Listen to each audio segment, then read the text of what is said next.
My marriage to Gwen needed a boost. Our fourth marriage anniversary was approaching, and something had changed over the past few months. The changes coincided with Gwen's recent promotion to project manager, when she took on an important assignment after her boss went on leave following a heart attack. She had a lot of responsibility, and her usually barely controlled OCD had become active. Gwen began to spend more and more time in the office, and our time together decreased accordingly. At first, Gwen seemed to appreciate the little things I did to ease her stress: foot massages, keeping the house clean, and doing laundry. Then, about 6 weeks after her promotion, none of that mattered anymore. My touches became unwanted. My remarks made in an attempt to support her were rejected. I lived with a stranger and was on the verge of despair.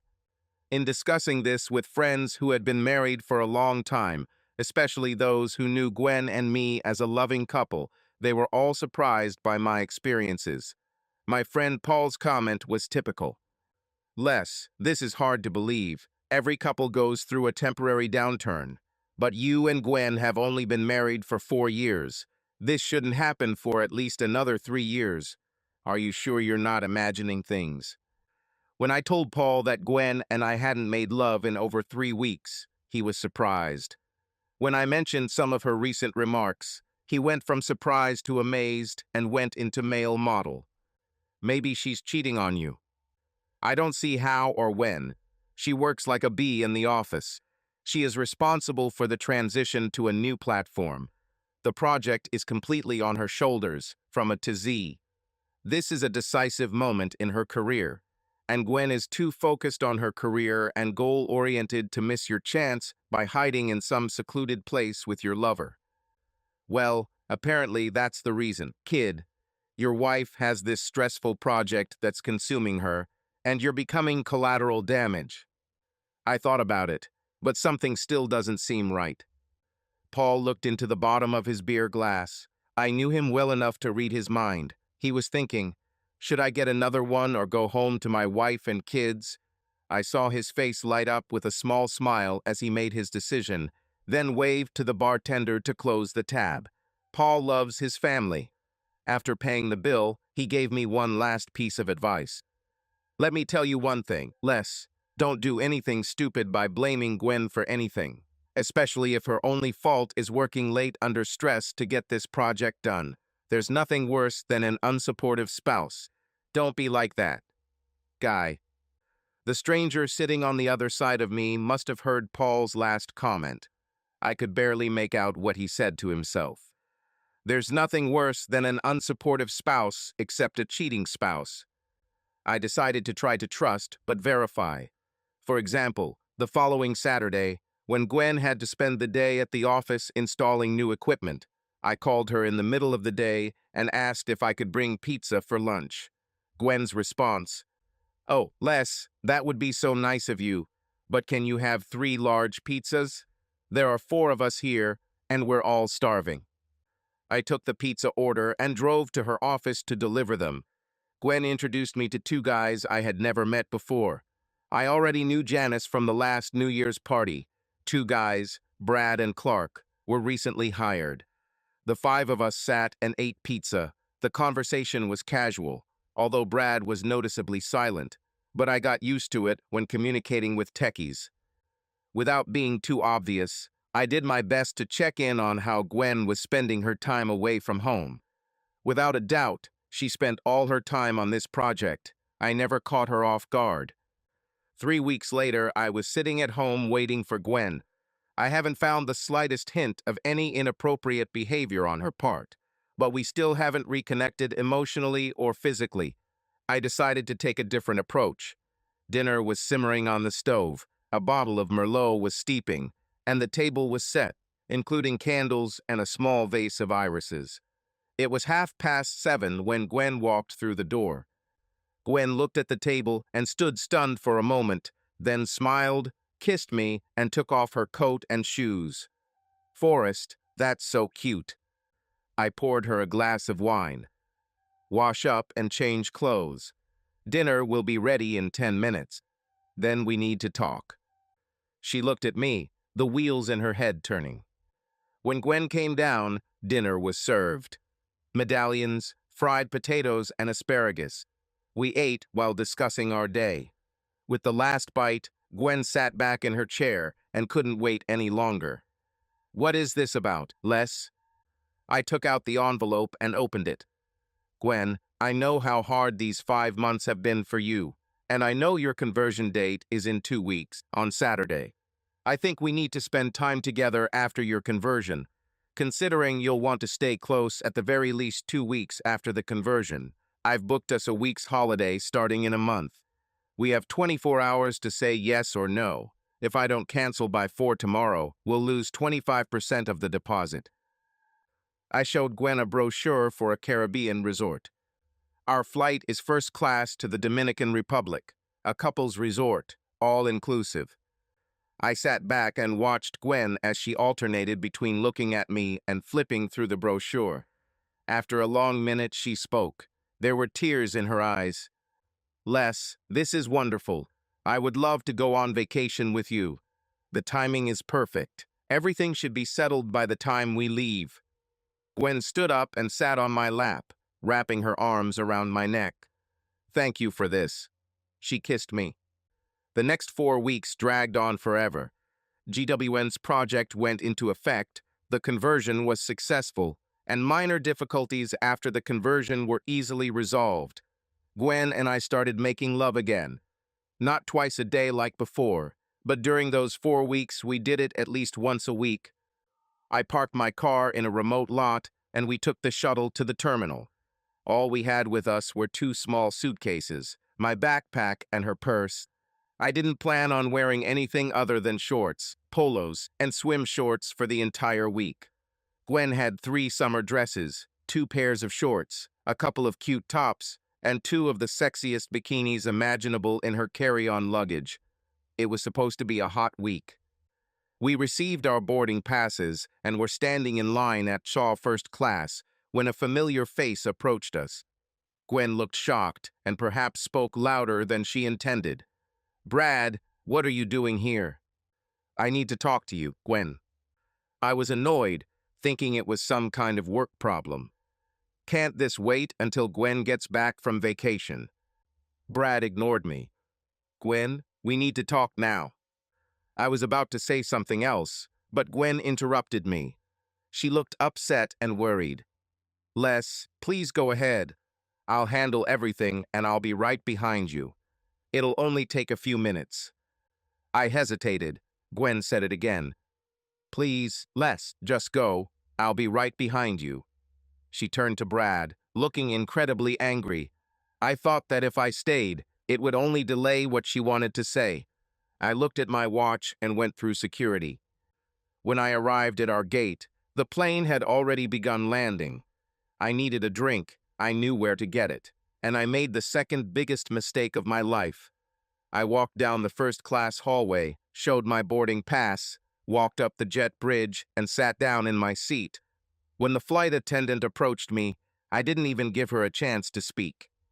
"Hello, can I have a double bourbon, neat?" I must have said it nicely because the young lady was back with my drink in less than 30 seconds. I thanked her before taking a long sip, the drink warming my throat, instantly transmitting a wave of calm to my body and brain. The last passengers were boarding. I took out my phone to call Gwen. No answer. Went to voicemail. I sent a message. "Where are you?" Nothing. I sent a second message. "You're late. Where are you?" I was so engrossed in my phone that I didn't notice the cabin door closing. My body felt the movement of the plane. We were leaving the terminal. At the same time, my phone beeped a message. It was from Gwen, and she simply wrote, "I'm so sorry." The flight attendant stood next to me. "Sir, you will have to turn off your phone." Her voice brought me out of my stupor. "Can I come out? This is an emergency." "What kind of emergency?" "My wife. She missed her plane. I think she left me." "Sorry, sir. We can't return to the terminal because of this. Think about the other passengers, please. Any delay will affect them." My look must have expressed my helpless state, because she handed me a small bottle of bourbon before beginning the safety demonstration. 5 long hours later, the plane landed at Punta Cana Airport in the Dominican Republic. As soon as possible, I called Gwen's number. Of course, she didn't answer why anything had to go right. When I hung up, I noticed a missed call from her, and I had a voicemail. It sounded like she was crying. It took me 2 tries to figure it out. Les, I'm so sorry, but if you read the letter I sent you, it will explain everything. I'm sorry for choosing such a cowardly path. You deserve better. That's all. I connected to email using my phone. The plane was ready to disembark. What terrible timing. I left the plane, sat down as soon as I could, and read Gwen's letter. Forrest, I'm sorry. I thought we could move away together and start over. For the last 4 months, before you suggested we move away together, I had an affair with Brad. The letter continued. Gwen alternated between apologies, justifications, and descriptions of what happened, why, to whom, and for how long. I sat reading the note, trying to control myself. I probably didn't handle it very well. When I finally got up and walked through customs, something about my appearance must have alerted the customs officer. Before I knew it, I was sitting in a small room with my luggage and 2 agents. Luckily, one of the agents spoke fluent English, and I was eventually able to convince him to read my wife's Dear John letter to understand why I looked like a lost soul. Is there anything worse than a pathetic jerk who's just been outed as a cuckold? The looks I received were terrible, but I didn't cry, trying to act brave. I was released within an hour. I walked out at dusk and took the shuttle to the resort. By this time, it was almost 8 in the evening. I needed a drink and a bed. The blows continued. When I tried to check into my room, the young lady at the front desk asked, "Where is your wife?" My wife couldn't come. Sorry, sir. This is a couples-only resort. I cannot allow you to check in without your wife. I paid $5,000 for a week. I need a room. Can you make an exception? She couldn't. I asked to speak to the manager. The night manager came to the counter and explained the rules, reminding me that the reservation clearly stated that singles were not allowed under any circumstances. When I asked where I could stay that night, he was kind enough to call another resort down the beach that had a room available. He even instructed the doorman to take me to this resort. When I tried to check in at the second resort, my credit card was declined. I pulled out the second card I carried in case of an emergency. Rejected. I tried calling Gwen to find out why our cards weren't working. No answer. I called the hotlines of both banks and was told that the cards had been canceled. I sent Gwen a message. Why did you cancel the cards? 10 minutes later, I received her answer. Brad suggested canceling the cards. He said you wouldn't need them because the resort was prepaid and all-inclusive. As I read her response, I think I surprised the hotel employee with the stream of profanity and other profanities that came out of my mouth. Luckily, my only luck that day, I had over $600 in cash. I paid for the night in cash, leaving me with just over half of my money. I walked into my room, probably the crappiest $300 a night room I've ever stayed in, and sat down for a moment to collect my thoughts. I couldn't access my bank accounts. I'll have to call the bank in the morning. Just in case, I called my brother in Denver.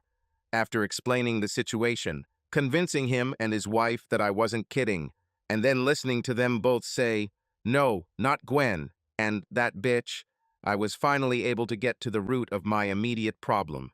My brother agreed to go to his bank first thing in the morning and transfer a few thousand to the nearest Western Union. Then I called the airline. My ticket was non-refundable, my mistake for choosing the cheapest option, which meant the tickets were not insured. I learned that if I pay for my return tickets in cash, I will have to purchase the tickets in person at the terminal. The first available flight from Punta Cana was a red-eye on Tuesday evening. I sat down to read Gwen's letter for the second and last time. Forrest, I'm sorry. I thought I could leave with you and we could start over. For the last 4 months, before you suggested we move away together, I had an affair with Brad. I didn't plan to cheat on you. As the project became more intense and I spent less time with you and more time with Brad, I began to lean on him for emotional support. No, this shouldn't have happened, but it did. I spent the weeks after his first kiss resisting moving on. But in the end, one long Saturday in the office, and after the rest of the team had left, I succumbed to his advances and became a cheater. I kept wondering why you couldn't see me moving away from you, and it pulled me closer to Brad. Only now, as I sit and write this letter, do I realize how many times you asked what was bothering me and what you could do to help me. But it's too late now, isn't it, to admit everything you tried to do for our marriage, including the week at the resort. When you told me about spending a week together to reconnect, it was like you opened my eyes. At that moment, I realized that I wanted to be your wife.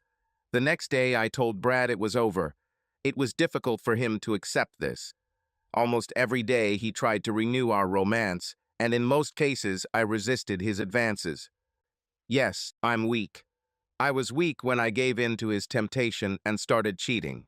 I was weak when I allowed him to convince me to say goodbye for the last time several times over those weeks. And I was weak when Brad showed up at the airport and convinced me to skip our flight and our week together. I hope you can spend this week at least enjoying the time to get through us.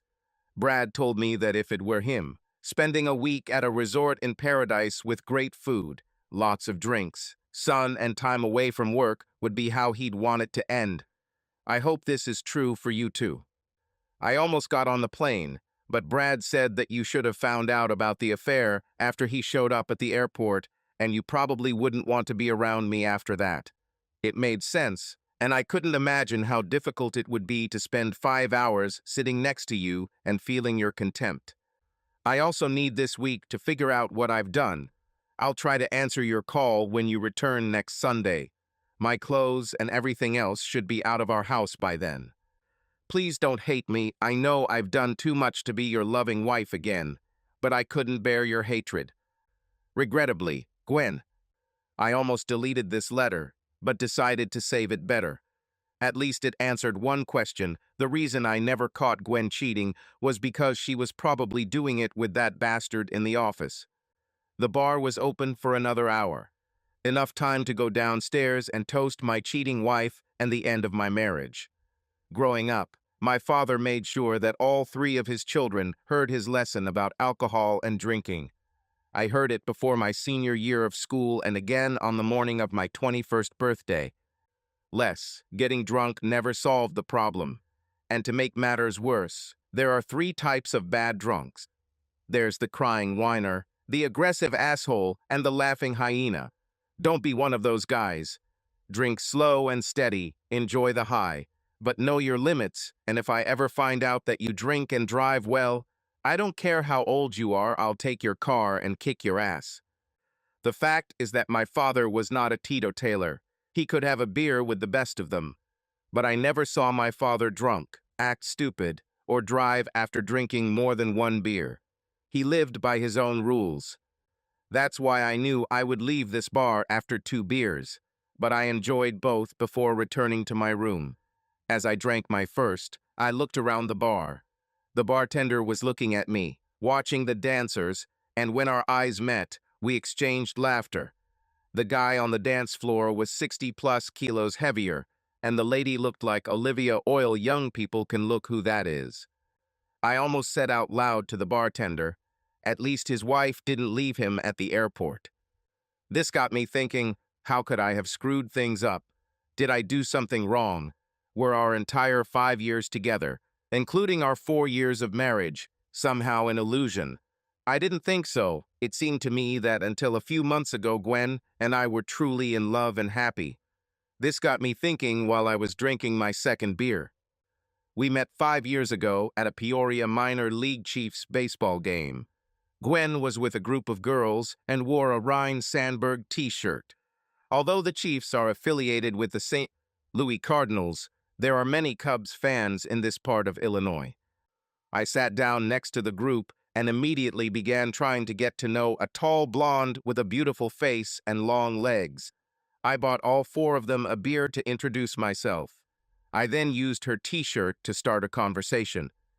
You seem too young to be wearing a Sandberg t-shirt. He was before your time, wasn't he? Ryan Sandberg was my dad's favorite player. He bought it for me. I introduced myself and extended my hand. I'm Thomas Lester. Everyone calls me Les. She shook my hand. Gwen Harper. Everyone calls me Gwen. She said that she is a senior at Bradley University, majoring in information technology. I told them that I had graduated from college 2 years ago and was working in the engineering department at Caterpillar.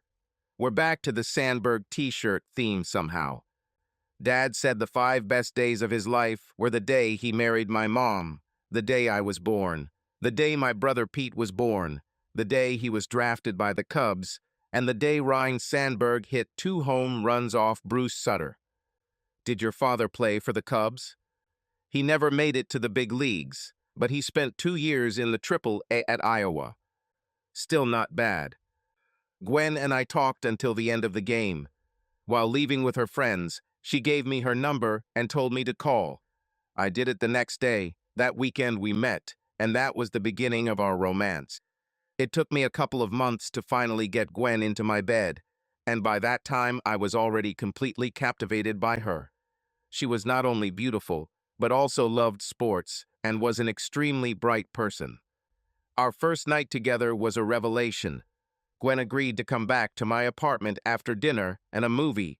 We were making out on my couch when Gwen asked me to take her to bed.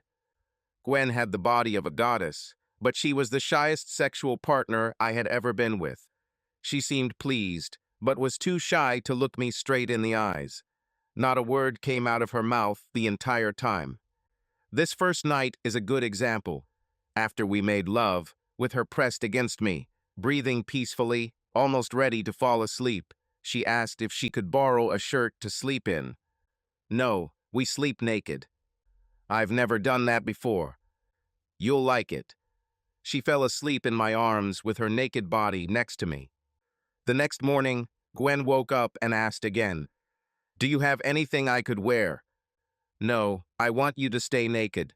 She got out of bed, went to the bathroom, came out and joined me in the kitchen while I was making coffee.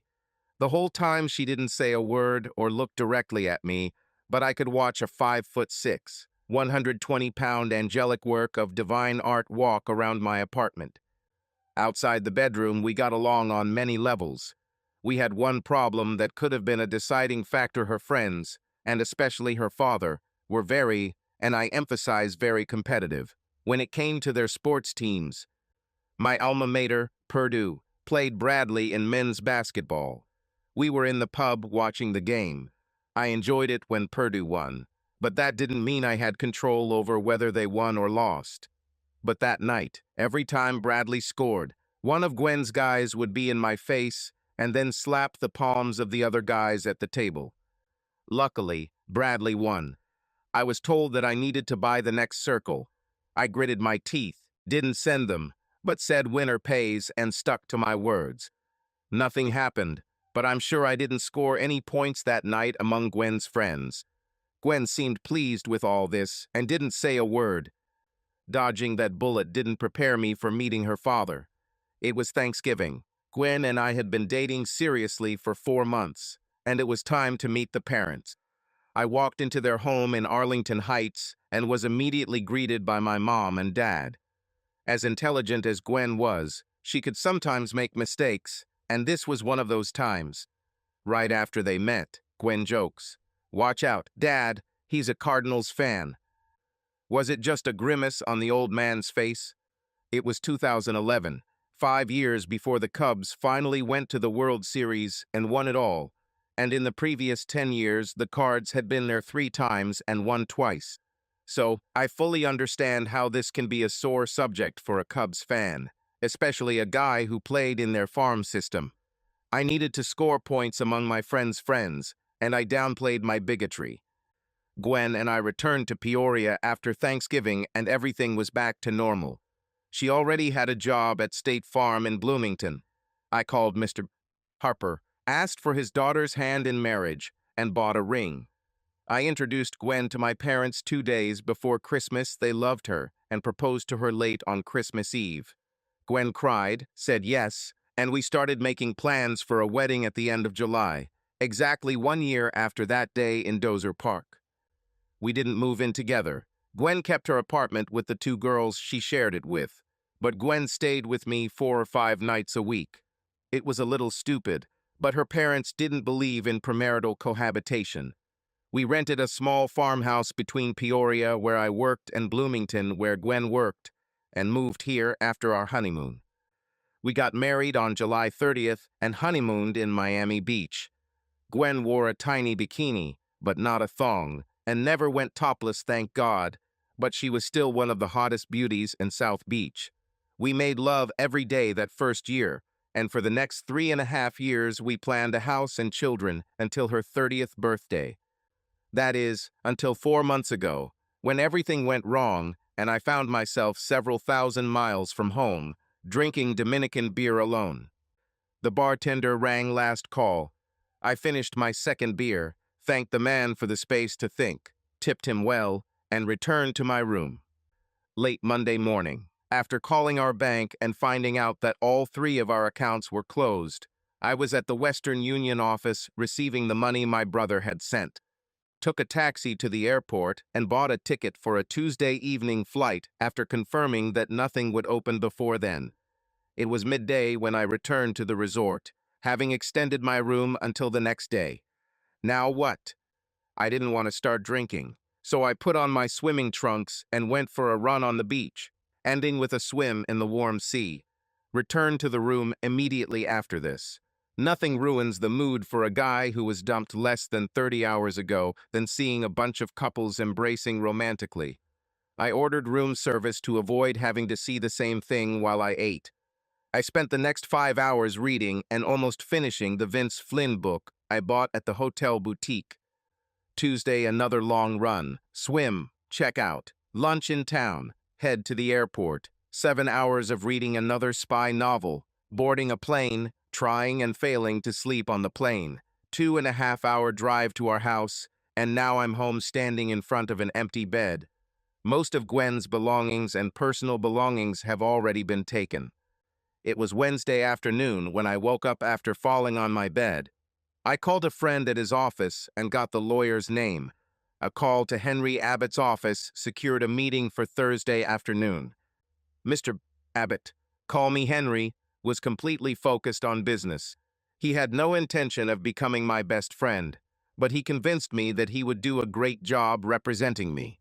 He listened to my story and said that he would have the documents for my review on Monday if I could provide all the necessary information by Friday at noon. I left with a list of information needed and tasks that needed to be completed by Friday at noon. Henry was very methodical. He made me write down all the events from the moment Brad approached us at the airport to the moment I was handed the papers, highlighting how I was stranded without funds in a foreign country.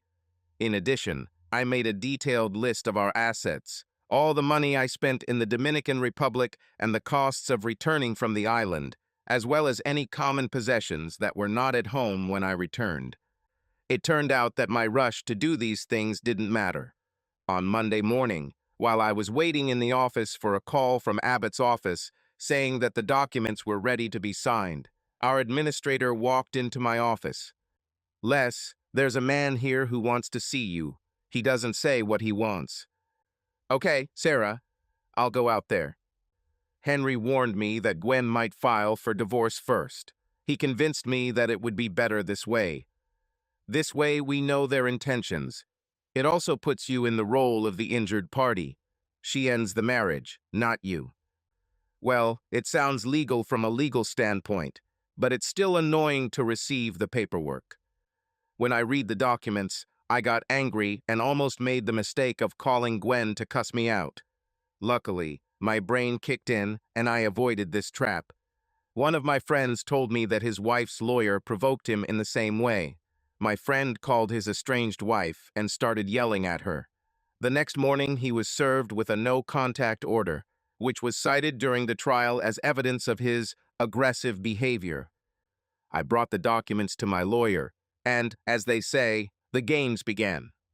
2 months after I was officially notified, my lawyer and I were sitting in court waiting for the judge. When the judge came in, I was almost speechless. Of course, it had to be a female judge. I've heard horror stories of guys being swindled in divorce court. I was preparing for the worst. Gwen's lawyer presented their list of demands. Gwen couldn't even look at me while her lawyer spoke for her. I noticed that bastard Brad wasn't in the courtroom. Smart move on their part. My lawyer told our side of the story. None of this was news to the judge, since all the details had already been presented and considered in advance. There was an opportunity for objections from their lawyer, then the last word from our side. The judge asked Gwen a question, addressing her by her maiden name, the same way Gwen's lawyer called her. Miss Harper, you are not making any allegations of abuse by Mr. Lester. Did you just fall in love with this Mr. Bradley Parker and decide to leave your husband because you fell in love with another man? Gwen and her lawyer looked at each other for a second. Then she replied, "Yes, Your Honor, there was no violence." Thank you for your honest response. If there's one thing I don't tolerate in my gym, it's people using false accusations of violence to gain an advantage. The judge paused for a moment, reviewing her notes. This court grants a divorce, effective immediately. No alimony will be ordered. Each party will retain their retirement funds and personal belongings. Assets held jointly will be divided in half. From Miss Harper's share, she will reimburse Mr. Lester for the $9,000 he spent on the ruined vacation, all expenses during his stay and the cost of return. Miss Harper will also pay the legal costs of both parties and threatening $200 toward rent for 7 months, the time from the time she left the house until the end of the current lease of their rental home. The judge looked straight at Gwen. Young lady, you say here that you loved your husband. If this is how you treat the man you love, God help the one you don't love. I could have been knocked down with just one feather. Out of 20,000, half of our let's buy a house savings, she had to give me almost 16,000. As the lawyer and I walked out, Gwen could be heard calling after me, "Forrest." As I left the courtroom, I saw Brad sitting on the bench. He started to get up, but I was already in his way. You know, she'll cheat on you too. I left. On the street, I asked Henry if I could buy him lunch. We crossed to the other side of the street to a diner. I almost shit myself when I saw that the judge was a woman. I thought that I would definitely be undressed. That's where you're wrong, for 2 reasons. It's always some old judge who looks at his sweet wife and gives her everything clean. And we couldn't have a better judge than Judy Carter. You knew we would end up in her hall. Why didn't you tell me? Didn't want to create expectations or let you relax, just in case she decided to question you. Henry continued, Judge Carter has been married to the same man for 40 years and adores him. She's a respected judge, and he's a mechanic at a local shop that supplies parts for Caterpillar. But it's a marriage of equals. Barry Carter is a great guy, humble even in the club, despite his 5 handicaps and winning every damn tournament. Henry paused to take a sip of his coffee. Let me tell you one last story, just because you got burned your first time on the wedding aisle. But you need to know that there are wonderful girls out there.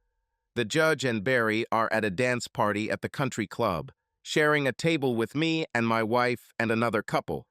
One of the local rich people, the owner of one of the car dealerships in the city, approaches, ignores Barry, and invites the judge to dance. Barry is not the kind of person who will allow himself to be passed over, but he is courageous enough to let his wife Judy break up the situation. Has anyone ever taught you manners? She asked. No gentleman would ever ask a lady to dance without asking her date. Go away and pray you never end up in my court. If that happens, tell your lawyer you need another judge, because I can't promise you a fair hearing. The judge leaned over and kissed her husband. She knows that some people underestimate her husband just because he works with his hands. I laughed as I imagined it, just half an hour in Carter's courtroom, and I could imagine how it happened. You're different from most lawyers. I'm sorry if it sounds like I'm disparaging your profession, but now it was Henry's turn to laugh. My dad worked on the assembly line at CAT for over 30 years. My mom stayed home and raised 5 kids. The day I went to law school, my dad hugged me and congratulated me and said, "Don't be an asshole." He's 90, but I know he'll still kick my ass if he has to. That keeps me in line. We finished lunch, I thanked him again, and we went our separate ways. It's time to start a new life. Colleagues and other well-meaning acquaintances tried to connect me with the women they thought I needed to meet to get through my grief. The problem with all these acquaintances was that I didn't need a new relationship yet. Everything was still too fresh, I just needed sex. And I couldn't imagine going out with my sister, cousin, or any other colleague if I was only interested in quick sex that didn't develop into something more. Call me sensitive, Mr. Sometimes I did have sex, most often by hanging out at local bars with a reputation for hooking up. I had enough free time to start taking dance lessons. But there are always risks when it comes to being a ladies' man. One evening, I spent an hour having a great time with a particularly well-built lady. We were already heading out when her left hand caught the light, and I saw a characteristic lightening around the fourth finger, a clear sign of a recently removed ring. "Are you married?" She gave me a deer-in-the-headlights look and stuttered her answer. "Yes, but my husband is on a business trip." "Where is he?" "In Afghanistan. He's in the army." I swear I've never been so close to hitting a woman, not even Gwen and all her antics. "You should be ashamed. Your husband is risking his life and you're looking for someone to sleep with." She began to cry before collapsing onto the sidewalk. "I'm sorry. I'm so sorry. I'm such a terrible wife." I picked her up from the sidewalk. She looked into my eyes and started mumbling. "He left 5 months ago, and I worry every day. I was lonely, and a couple of guys at work started hitting on me. I didn't want to cheat with someone I'd have to see again, so I went out tonight. It was the first time, I swear. I needed to feel like a woman. I didn't even know if I could have sex, but I wanted to feel a man's hug and at least a kiss. God, what a shame." I looked across the street at the late dinner. "Let's go get a cup of coffee. Put on your ring, and let's go." I gave her a clean handkerchief that I always carried with me. "Here, dry your tears before we go in." Kelly and I sat in the cafe for the next hour, and she told me all about Sergeant John Tyler. She told me about 2 assholes in her office, including her boss, who tried to force her to go out with them. I convinced Kelly to talk to HR. I took Kelly home. We agreed to meet for lunch next Saturday. I wanted to keep an eye on how she dealt with these 2 bloodsuckers, and I was going to make sure she did. About every 3 weeks, we met for coffee and a sandwich. We were just talking. Kelly said the company transferred her to another department and reprimanded the 2 men. One day, she entered a cafe, and everyone could see the joy on her face. "John will be home in 2 weeks." I congratulated her. He said that he was happy for her and that I thought this would be our last dinner. She seemed saddened by this, but understood. "Thank you for being my friend, Les. You helped me with those 2 at work and helped me understand how I could have lost the best thing I had, John's love. You were there when I needed a true friend. I won't forget about this." I will miss her, but I left the restaurant with good feelings. I walked out of my office building and was greeted by a 6'3" Highlander in a desert uniform. I recognized him from photographs that Kelly had once shown me. "Are you Thomas Lester?" I didn't reach out, deciding to let him set the pace of the conversation. "Can we talk somewhere?" "There's a bar 4 blocks south. I can meet you there." Cold. We walked to our cars, and he followed me. Inside, I treated myself to the first round. Kelly told me what happened. I wanted to look you in the eyes and hear it from you. I have to admit, it's crazy to come home and hear from your wife that she went on dates to sleep with someone. Well, it didn't happen, at least not with me, and I doubt it would with anyone else. She had a moment of weakness. She loves you. So why didn't you take advantage of the situation? My ex-wife cheated on me. It was like hell. I can't do that to another guy, especially someone in uniform. Have you ever served? No, I didn't have what it took to take the risks you did. I'm just glad there are guys willing to do it. I'm starting to think I'm crazy for continuing this, risking my life and my marriage there. It would be different if someone really cared about the war. I'm thinking about going back to university. I was studying to be an electrical engineer when I joined the Army. If you decide to go to Purdue, let me know. I have contacts there that might help if you decide to apply. It can't hurt. I gave him one of my business cards. I don't think we can be friends, Lester. I can't look at you without thinking about Kelly almost cheating on me with you. I appreciate what you did, but I just can't. After a short pause as we drank our beers, John broke the silence. You're an unusual guy, Lester. You're missing out on the chance to sleep with a woman like Kelly. You're sitting here not asking me about my time there. You can't imagine how many guys ask, as if that's what we want to talk about. I think it's your right to talk about it or not. I'm not going to take the dubious pleasure of listening to your war stories. He finished his beer, shook my hand, thanked me for the beer and for everything, then left. I received one letter from Kelly. John Tyler was retiring from the Army. They were moving to Texas, where he planned to finish his studies at Texas A&M. They also planned to have a child as soon as he graduated. The letter contained another thank you from her. I wish them all the best. Hopefully, they can be an example of how a person can be tempted and almost fall, but learn from the experience and end up with a strong marriage. Despite my own history, I still hope for romance. A month later, someone knocked on my door early on a Sunday morning. I opened the door, surprised to find Gwen's little brother standing in front of me. Looking over his shoulder, I saw her father sitting in the car in my driveway. Les, Dad and I would like to talk. Well, Pete, you can come in, and your father is just as welcome in my house as I was in his. Tell him to stay in the car while you come in.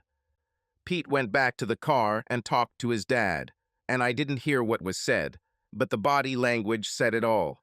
I resisted the urge to give the old man the middle finger.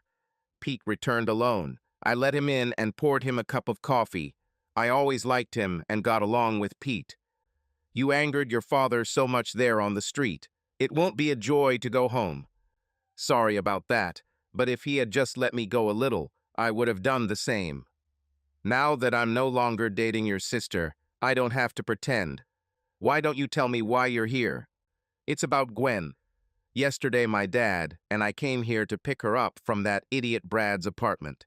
He hit her. I'm sorry to hear this, but what does this have to do with me?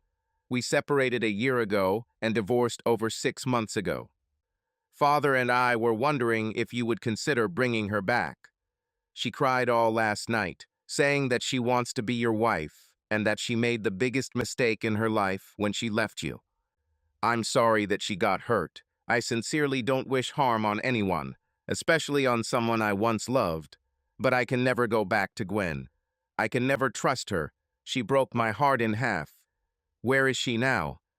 At the Holiday Inn. She couldn't run into you, but she didn't mind when we said we'd go to your place. Again, I'm sorry. Good luck finding a safe place for her, but it won't be here with me. I stood up from the table and extended my hand, signaling that the conversation was over. Pete stood up and shook my hand. There was sadness in his eyes. For what it's worth, I can't blame you, but I had to try. My sister ruined everything. You are a good guy and always treated her well. I don't know what's on her mind to ruin all this. Bye, Les. I didn't walk Pete to the door. I didn't want to see their father again. I heard a car start and drive out of the driveway. That was the last time I heard from this family. Mutual friends told me that Gwen had moved back north and taken a job at Northbrook in Allstate. I met Grace at a concert on the campus of the University of Illinois.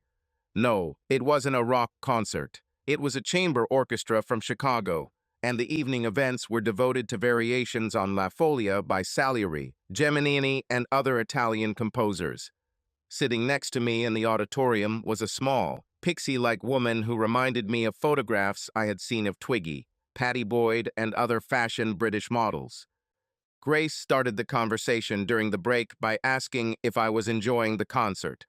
I learned that she was a graduate student studying graphic arts and played the cello and agreed to have me buy her a drink after the concert. We had a drink at a nearby pub, swapping stories. You would think that with the name Grace, she was born into a religious family, but that was not the case at all.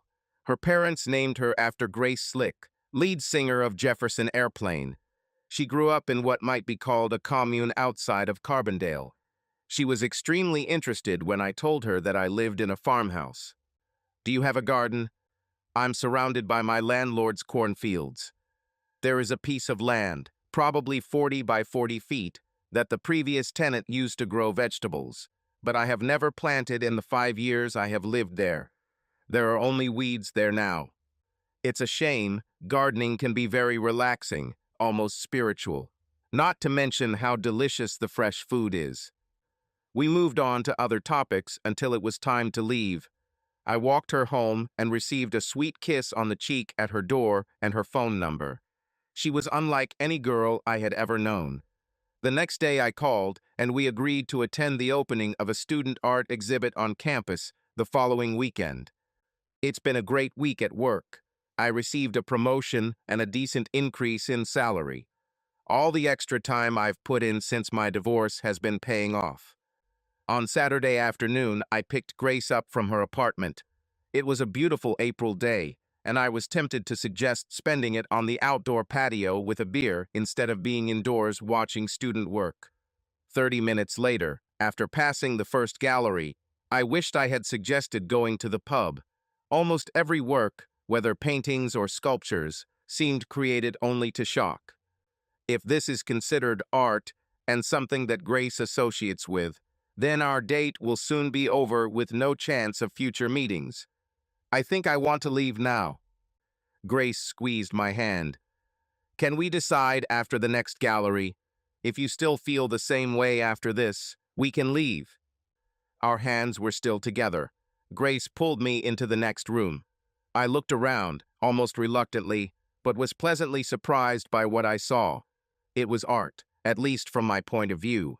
Instead of art intended to shock and offend, it was art that was inspiring or thought-provoking, rather than simply scandalous. We walked through the room, stopping at each work, comparing thoughts, until we came to a painting of two nude figures, a woman behind a man, descending an open staircase. Although they were naked, it was their faces that caught my attention. What were they thinking? Then I noticed a ring on the woman's left hand as she was holding onto the railing. The man's finger was missing a ring. I stayed looking at this painting until I looked at the card to read the title of the piece and the name of the artist. Oil on Canvas, Le Dernier Après Midi des Amoureux, by Grace Powell Adams. I looked at Grace. You drew this. Grace gave me an expressive look with her smile. Yes, I know. Do you like it? That's fantastic. Is the title in French? What does it mean? Last Day of Lovers. Ah, now their facial expressions make sense. It's all over for them. Why? I can't decide. What do you think? I knew what I was thinking, but I wasn't ready to share. I'll tell you later. Did you use live models? 2 other students. They spent hours on the stairs posing. Let's go to the last gallery. I want to show you something else. On the wall of the last gallery was Grace's second work. It was radically different from the first one. It was an animation drawing of a giant aquarium filled with hundreds of different fish and sea creatures. Oh my God, this is fantastic. This is something my niece would absolutely adore. You are so talented. Why is all this great work here and all that crap in the first gallery? Grace laughed before answering. Most of us think that the professor who is curating the exhibition is using the shock value of the show to make a name for himself among the avant-garde artists in Chicago. I hope this doesn't sound mean. On the contrary, it only confirms your good taste. I hope you don't mind that I can send a letter to the university with a proposal to at least change the places of the galleries. We finally made it to the pub and spent a few hours drinking, eating, and getting to know each other better. The more Grace opened up, the more I was amazed at how down-to-earth this young woman was, especially considering where she grew up. Grace put things back in their place. A commune is not a place for pleasure.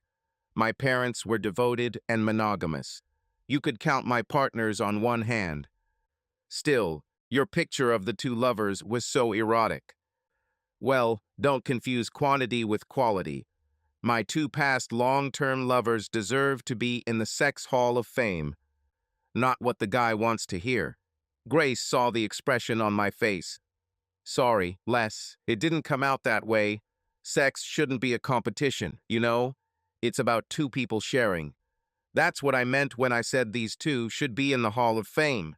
They understood that it was not about their pleasure or my pleasure, but about our common one. The evening was getting cooler. It was time to go indoors. Les, do you mind if we finish early tonight? I have a project to finish by Monday. I shouldn't have spent this whole day joking around in the first place, but I really wanted to spend time with you. I agreed. What could I say? It was a fantastic first date, and I didn't want to ruin it. Grace asked if we could have dinner together next Wednesday. We agreed that she would come to my house, and I would cook dinner. On Wednesday, Grace arrived at 5:30 as if she were recruiting. She was most interested in the weed-filled area that had once been a garden. It was surrounded by a 7-foot perimeter fence to keep deer out. Grace took a shovel from the garage and started digging along the fence. That's great.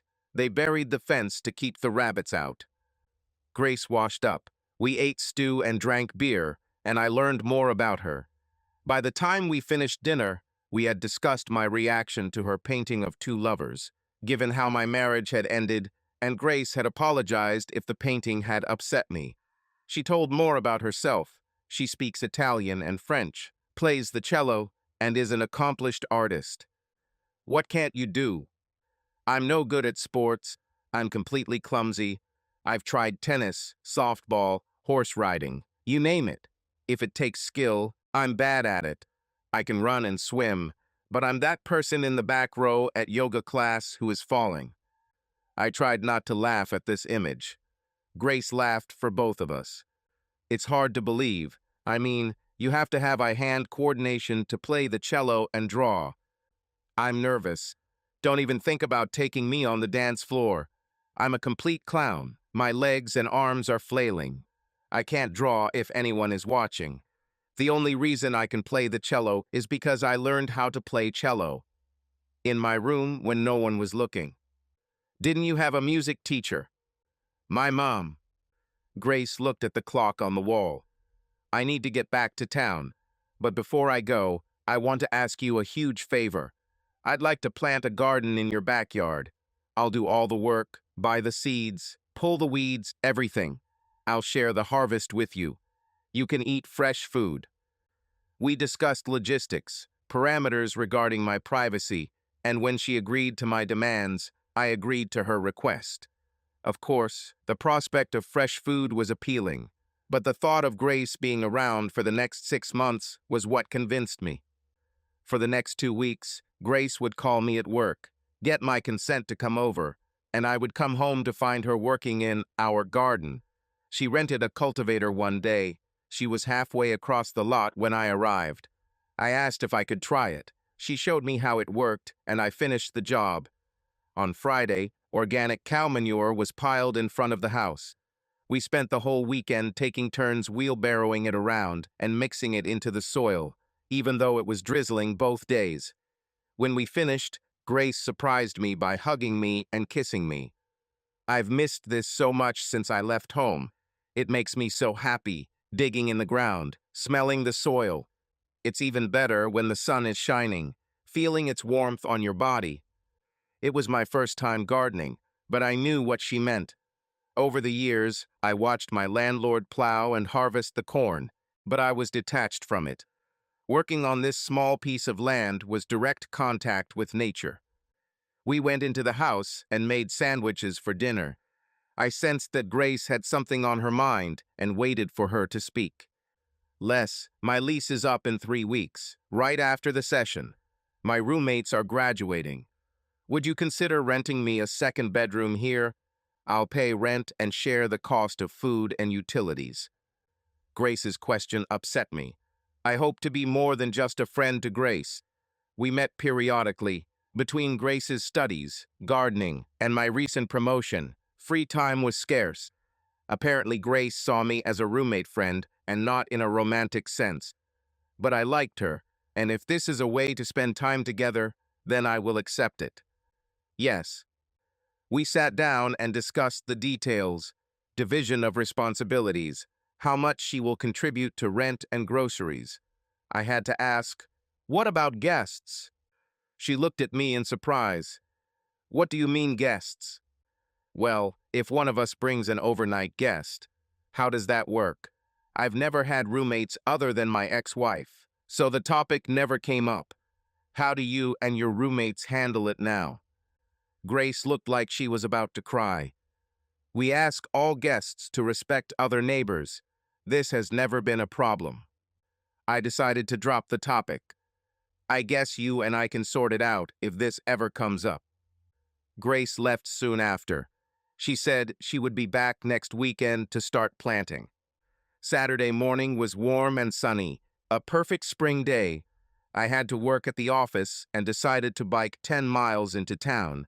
I left a note on the kitchen table for Grace before I left, saying I'd be home by 4 and asking if we could have dinner together. I turned on the computer, nothing. Then it dawned on me. The guys did an update this weekend, and I completely forgot. This event made me happy. Not everything was lost. I had a pleasant morning ride, and will have a second one on the way home. And most importantly, I could spend a sunny day in the garden with Grace. I turned off the terminal and went out, whistling, joyful, and went home. Strangely, the driveway gate was closed and Grace's car was parked inside the gate. The garden was located behind the house and was not visible from the road. I shouldered the bike and walked through the gap between the gates. I walked past the house and looked into the garden. There she was, working with a hoe, completely naked except for her gardening boots. Her back was to me as she worked along the row with a hoe. I watched as she bent down to place the seeds in the ground and then covered them with her hands. Grace had her summer dress hanging on a shovel stuck in the ground nearby. It was probably there so she could get dressed if she heard someone opening the driveway gate. There was time to step back and pretend I didn't see anything, because she was my friend, not my lover. I took one last look at her ass, then turned to slowly walk back and noisily walk up the driveway. But I didn't take into account the big barn cat behind me. I tripped over the cat, dropped my bike, and fell face first into the ground. Grace screamed, "Who's there?" I turned around just in time to see her grab the dress. Now I could see her completely from the front. She had perfect breasts and a flat stomach. She froze, realizing it was me. I stopped looking at her body and looked up to her eyes. Those beautiful forest eyes with a golden tint held my gaze. She began to pull on her dress. "Stop." I jumped up and rushed into the garden. My arms wrapped around her body and I kissed her. Grace kissed back. "I love you." Grace seemed surprised. "Is it true?" "Yes, it's true. I want to be your friend, but most of all, I want to be your lover." "Then why didn't you kiss me earlier?" "Because I'm stupid. I didn't know how to tell my friend Grace that I wanted to be more than a friend. I didn't want to lose your friendship if that's all I could have. And I thought the same about you. I thought maybe I wasn't sexy enough for you to see me as a lover." "Why did you think that? You are beautiful." "Yes, sure. I saw the way you looked at Janice." "Who is Janice?" "Nude on the Stairs, my painting. And one night I was looking at your photo album in the living room. There were several pictures of Gwen, including one of her in a bikini. Hell, she could be a Victoria's Secret model. And I don't have boobs. I don't have hips or a plump ass, and my legs don't go up like you guys like to say. I squeezed Grace's buttocks with both hands. Listen, I won't lie to you. Gwen had a great body, but yours is also beautiful, just in a different way. Okay, I believe you. What now? Maybe the landing will wait a little. I have something I want to show you. I didn't wait for an answer. I picked her up and carried her into the house, straight into the bedroom, onto my unmade bed. Grace was dirty from gardening, and I was sweaty from cycling.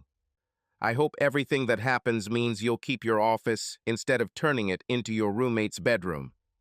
You are reading my mind. Will you move here with me? Yeah, I still have some stuff to finish, so it won't be for another week and a half. I'll wait. I had to ask. It was killing me.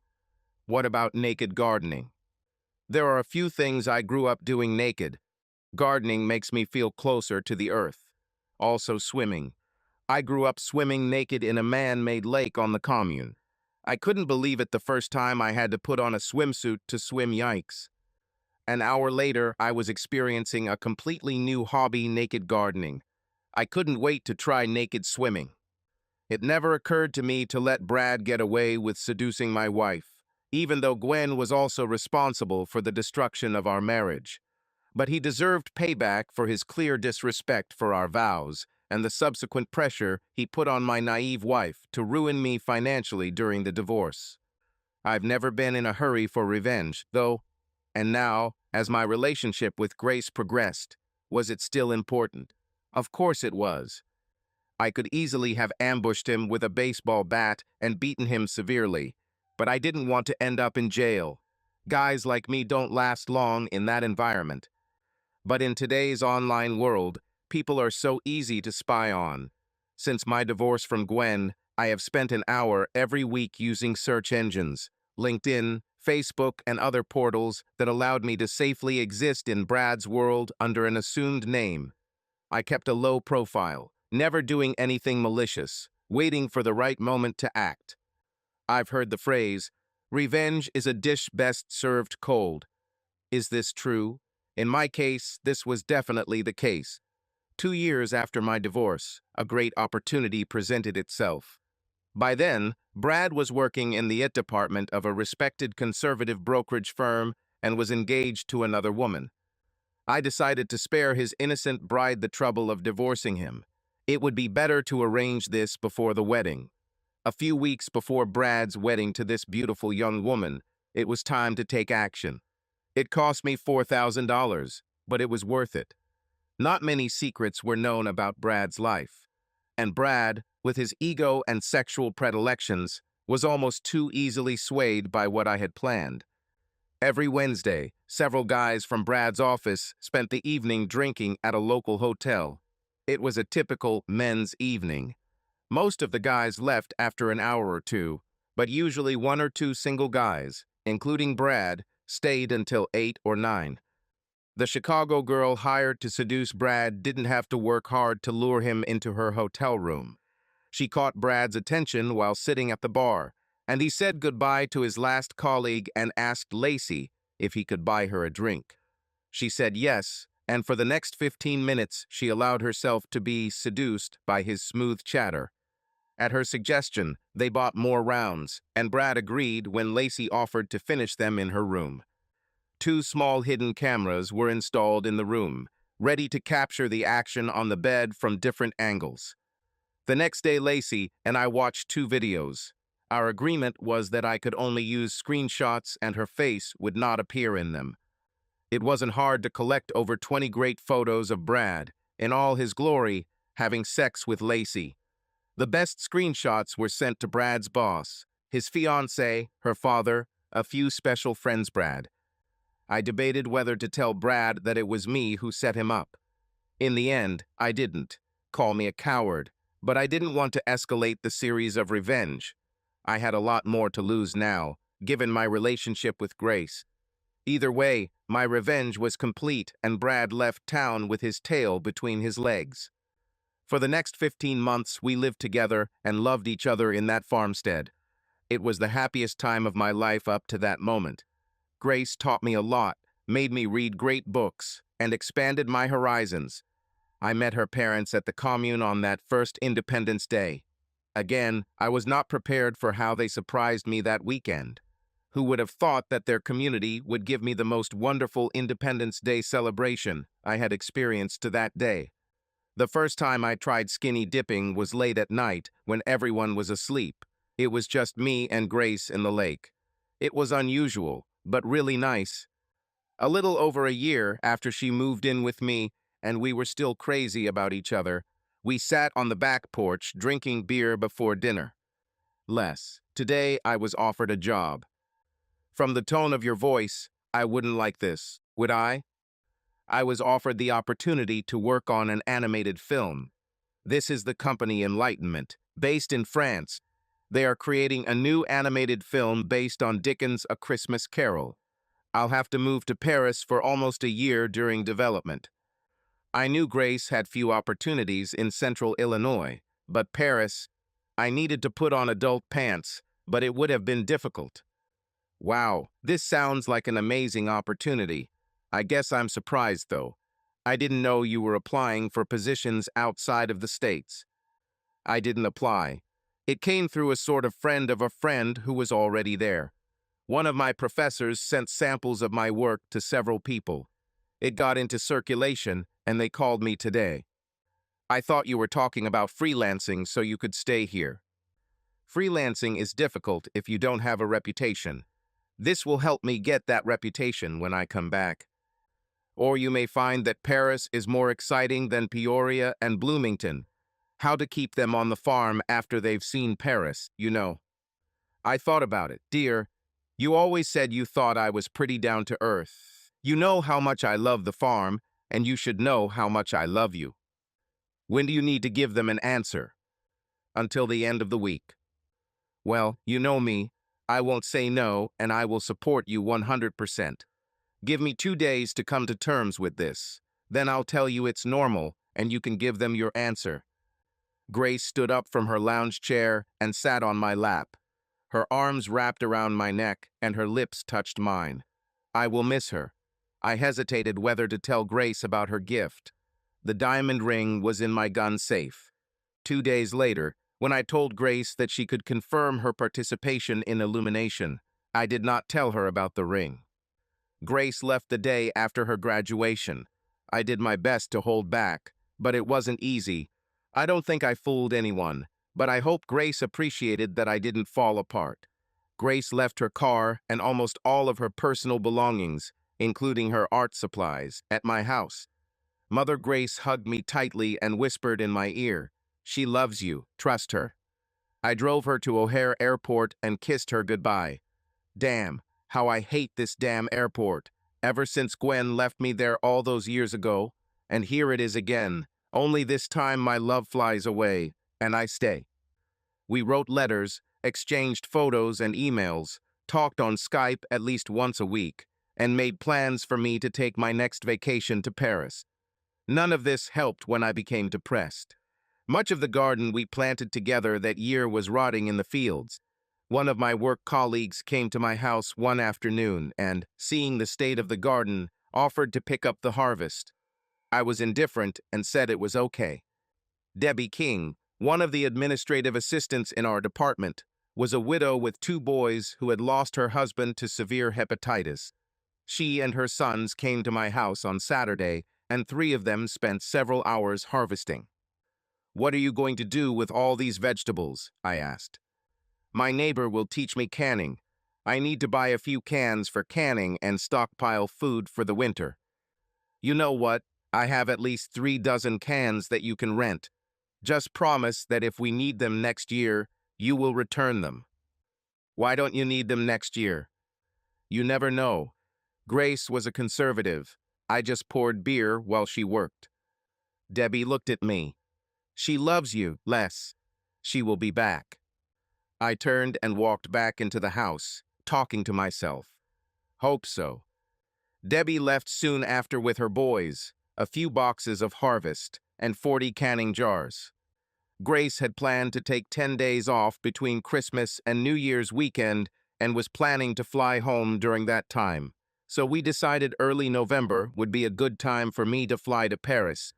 Grace will have to work during the week, but we will have evenings and 2 weekends to spend together. I boarded a direct flight to Paris, crossing my fingers that my O'Hare airport wouldn't be jinxed. Grace was standing at the customs exit at Charles de Gaulle Airport, waiting for me. She was so beautiful. We hugged and kissed, to which several people applauded. I took my luggage and we took a taxi to her apartment. Not even 2 minutes after we closed the door behind us, we were both naked and exploring each other's bodies with our eyes, mouths, and hands. I picked her up, holding her tightly to me. "Where is the bedroom?" Grace laughed. "Here she is. Pull the mattress out of the sofa." Only then did I look around. Grace was living in a sort of mini-efficiency. I pulled the mattress out of the couch and fell onto the most uncomfortable bed I've ever had to lie on. Grace continued to laugh. "You should have told me. I would book a hotel room." "Oh no, I want you to have the full experience. You must know how I live in the bosom of French luxury. Plus, it's better than some of my colleagues. I have a bathroom with a bath. The two girls don't even have a bathroom. They have to go to a common corridor." "That'll do." I hugged Grace and pulled her onto my lap. I woke up and took a minute to get my bearings. After using the restroom, I found the kitchen, which was just a counter with a small refrigerator on the bottom and a hot stove on top. Grace left instructions on how to use the coffee maker. There was half a baguette on the cutting board, and there was jam in the refrigerator. I took a bath, shaved, and got dressed. The key hung by the door. I decided to spend some time walking around the area. At 4 o'clock, I was back in the apartment, reading the book I had brought, when Grace burst through the door. "That's all. You will not be out of my sight for the next 64 hours. It suits me. We don't even have to leave this room." "Ha! Have you seen the inside of my doll refrigerator? We will die of hunger." "Isn't there delivery in Paris? Is there a Domino's here?" I was joking. Of course, it was Paris. "Don't know, but no one eats here until 7 in the evening. Love me, and then let's go to dinner." Grace was already undressing when she said this. I couldn't argue with her logic. We spent Saturday at the Orsay Museum and had a nice lunch near Notre Dame. Several of Grace's colleagues wanted to meet me. Grace declined the Friday meeting because she wanted us to have a quiet evening together, but agreed to meet them on Saturday evening. When we entered the restaurant that evening, about a dozen people were already sitting at a long table at the end of the room. It seemed that Grace was popular among her colleagues, and many of them wanted to meet the man who had won her heart. After introductions, handshakes with the men, and blowing kisses with the women, we sat in small groups. I'm with an Englishwoman, Holly, a Japanese girl, Megumi, and a Frenchman, Claude. Both Megumi and Claude spoke excellent English. I had a harder time understanding Holly than any of them. Periodically, Grace moved between the other two groups, both of which spoke French. The waiter took our drink orders. Various plates of appetizers appeared and disappeared. Holly and I had a fun debate about who was more responsible for the best rock and roll, the Americans or the British. Claude sided with Holly, arguing that the Rolling Stones' Exile on Main Street, recorded in France, was the best rock album of all time. Megumi took my side, saying that she grew up listening to her mother's vinyl recording of Cheap Trick's live at Budokan, and opined that Elvis and Chuck Berry started it all. It was all great fun. No one took it seriously. At one point, as a joke, I asked Grace, "Baby, who is the best rock singer of all time?" Grace did not hesitate to answer, "Not just the best woman, but also the best singer, regardless of gender, Mrs. Slick."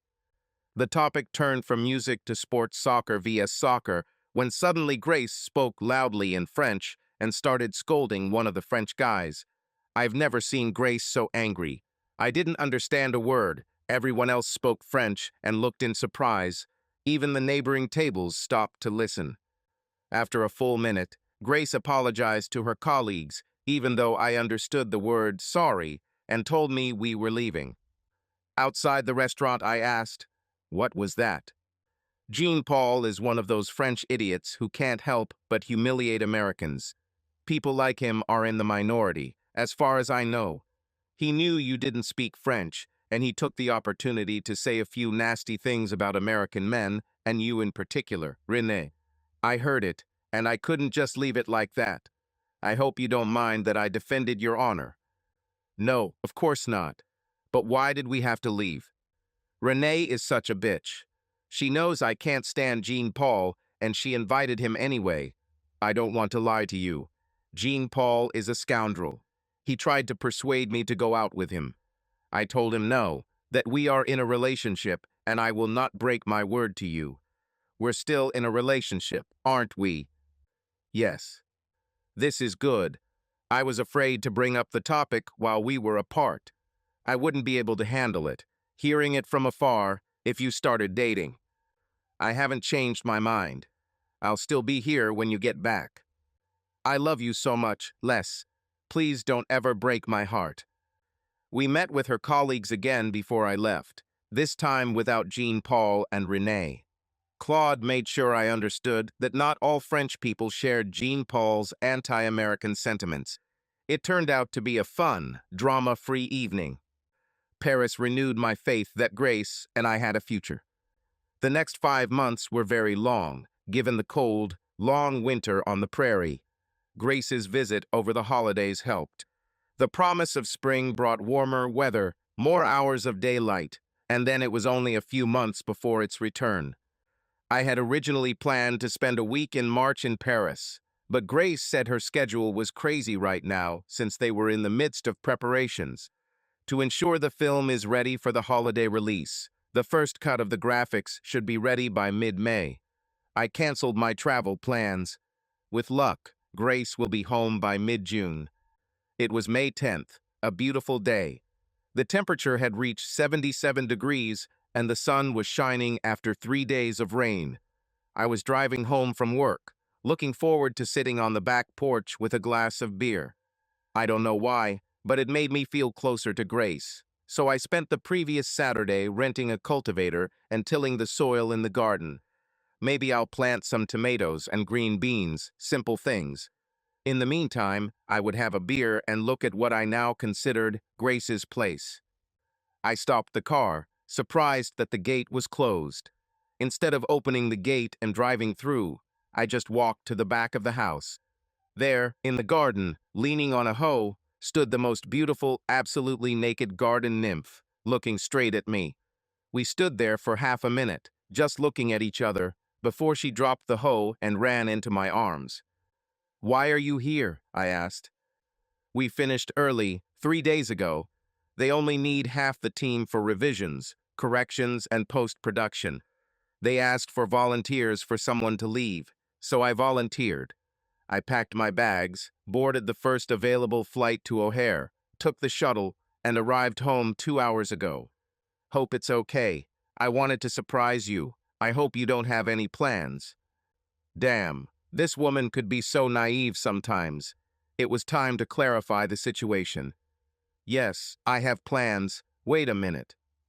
Grace was still holding me tightly. I freed myself from her embrace, ran into the house, and opened the safe.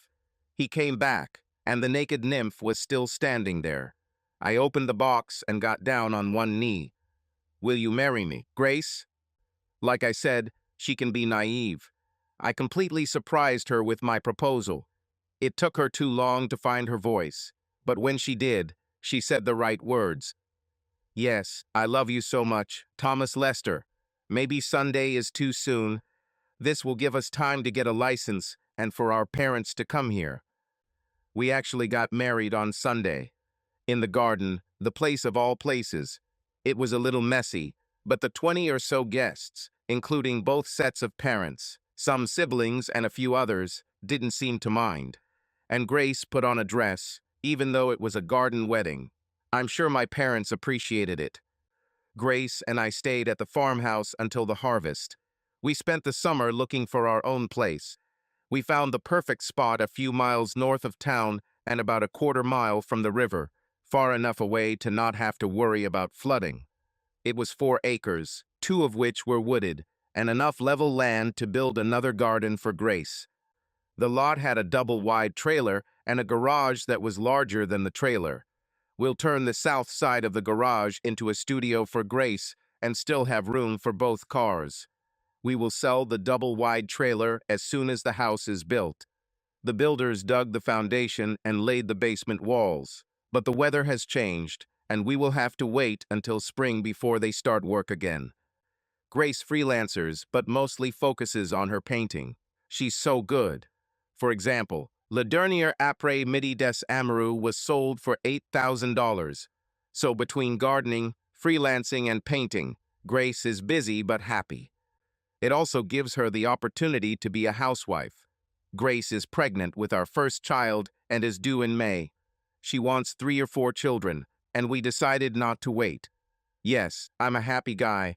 I have a wonderful, loving wife, a well-paying job that I enjoy, a baby on the way, and a beautiful piece of land to share with my pixie bride. I just have one problem: how do I convince Grace to keep her clothes on when she's gardening next spring and summer when the construction workers are here?